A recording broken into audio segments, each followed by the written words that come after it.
few young guns, and a whole lot of bums. The purpose of this video is trying to find out why the Lakers just suck so goddamn much halfway through the season. I mean, if I'm being honest, I remember being more, I wouldn't say happier, I'd say more content with the 2015 Lakers, who only won, 17 fucking games. But, I mean, this video is going to be kind of like mostly, but it's basically going to be like a mid-season grades video for the Lakers, but I'm not really going to be giving grades out because only 4 players deserve above like a fucking D. So, let's get right into it. Obviously, let's start with the king, LeBron. He's been exceeding my expectations for this season. I thought he was going to have, I thought this year was going to be the start of his, kind of downturn on his career, like the twilight, like he might average, just like 24 to 25, but he's saying, fuck that, I'm averaging like 29 a game, and then, like this stretch he's on, he's averaging like 32, which is fucking insane.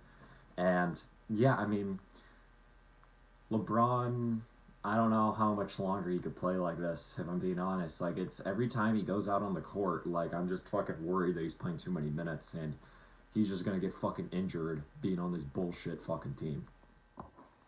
Next is one of my favorite players, when he's healthy, Anthony Davis. He's been out and injured and all that shit this entire season, it feels like. He's missed at least 20 games, I think. And I wouldn't be surprised if in his first game back he jammed his finger on the little ball and he's out 6 to 12 weeks. So, it'll happen. Back in 2016, I actually hated Kevin Durant for leaving Oklahoma City because, they were, one of my favorite teams to watch back then. And I was thinking, why would you leave someone like Russell Westbrook?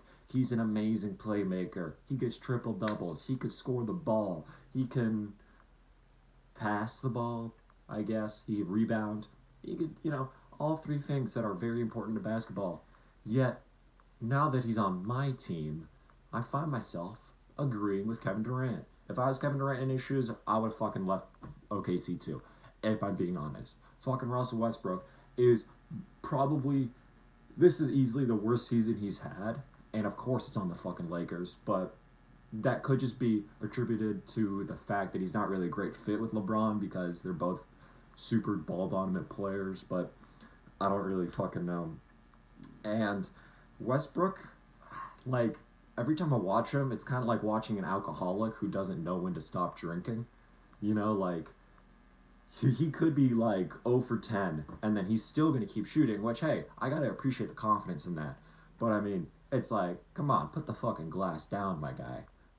Now, onto the only guy who has worse shot selection than Russell Westbrook, Taylon Horton Tucker, or as many people on the r/Lakers subreddit like to refer to him as of yesterday, Taylon Horton Fucker.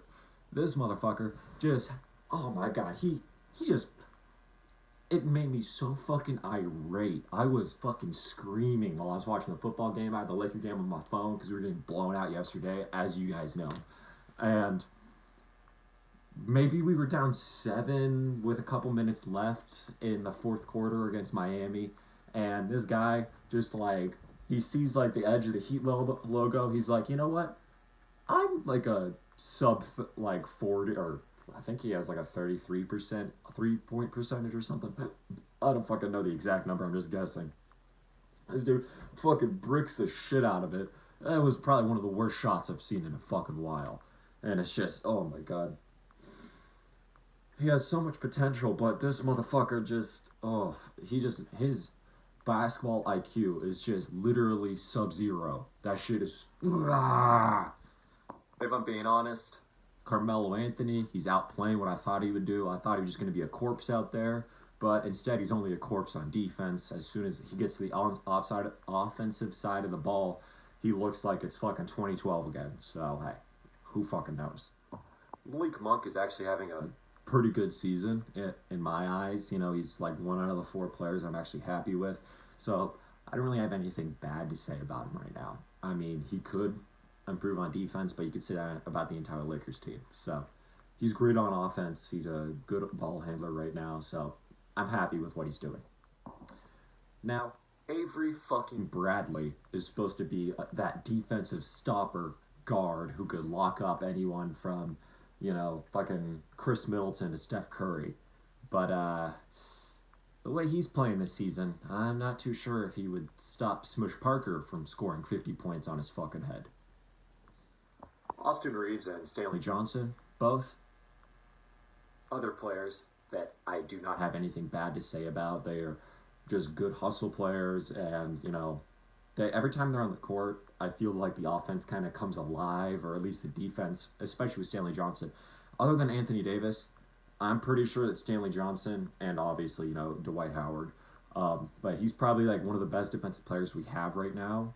Well, as it comes to like perimeter defense, in the paint's obviously AD, but I mean, like perimeter defense wise, he is that guy. And then Austin Reeves, it's his first year. I didn't really expect too much out of him at the beginning of the year, but he's fucking exceeding that. So yeah, they're playing well. If I had one question that could be answered by the supercomputer from Hitchhiker's Guide to the Galaxy, it would be, why the fuck is Trevor Ariza still in the NBA? That motherfucker should have retired like 3-4 years ago. Like, shit, he's horrible. And he's getting minutes over younger guys who deserve it, and he's actually starting fucking games in 2022. Like, what the fuck? I think Dwight Howard is playing really well this season. For considering, like, how he's done in the past couple seasons. I mean, I feel like he's playing a little bit better than he did his last time on the Lakers, so when we won the championship. But, like, I just don't know why Frank Vogel isn't starting him. Because, like, especially while Anthony Davis is out, because this small ball bullshit isn't fucking working. Obviously, wow, it's fucking crazy. But it's like, we have a fucking defensive stopper, but yet Frank Vogel refuses to play him in key situations where we need to get stops. And you might not exactly expect this last one, but Sekou Diambo, I think that's how you fucking say his name, I wouldn't know, because that motherfucker gets 0 minutes, even though in the 2 games he's played, he's averaging fucking 7 points per game. That's a lot better than half the motherfuckers that I just mentioned. Like, this Lakers team is just making me so fucking rageful. Like, shit. Hopefully, the Lakers will get their shit together and make the 10th seed for the play-in and get eliminated immediately. But, I mean, am I crazy to think that the Lakers might not even make the fucking playoffs this year? Like, that's a scary thought. And if LeBron goes down, we're so fucked. We don't even have a fucking, like, first forever, basically. Oh, my God. We're about to enter the dark times as Lakers fans. That's just what's going to happen. Sorry. But, at this point, I almost wish we kept, like Brandon Ingram, Lonzo Ball, and, I mean, shit, fucking Kyle Kuzma's having a fucking banging-ass season. One guy that I knew that we should have re-signed was, the Cruz Goat, the bald eagle. Like, that was, oof. I'm not looking forward to the game against the Nets. Let's just say that. I'll see you guys later. I don't really know what the next video tomorrow is going to be on, but there will be one tomorrow, so I'll see you then.